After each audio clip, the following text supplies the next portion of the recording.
ভুলটা কোথায় আছে বোঝা যাচ্ছে তো নাকি? হ্যাঁ,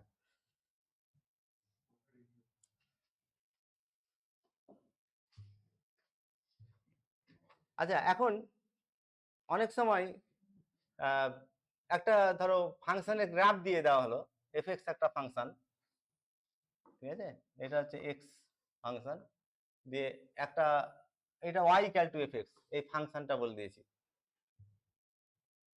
আর এই পয়েন্টটা হচ্ছে এক্স ইকুয়াল টু 1 পয়েন্ট। তাহলে এই ফাংশনটা কোন পয়েন্টে ডেরিভেবল আর কোন পয়েন্টে ডেরিভেবল নয় যদি প্রশ্ন করে, তাহলে এর নিয়মটা কি বলেছিলাম, এটা যে পয়েন্টে একটা এজ থাকবে, শার্প এজ থাকবে, সেই পয়েন্টে ফাংশন কোনোদিন কি হতে পারবে না, ডেরিভেবল হতে পারবে না। আর কন্টিনিউটিটা কি বলেছিলাম, যে এর প্রত্যেকটা পয়েন্টে, কোনো পয়েন্টে যদি গ্যাপ না থাকে তাহলে সেটা অবশ্যই কি হবে, কন্টিনিউয়াস হবে। তাহলে এই ফাংশনটা f x is derivable everywhere except at 1, x equal to 1 বাদ দিয়ে বাকি সব পয়েন্টে কি হবে, ফাংশনটা ডেরিভেবল হবে।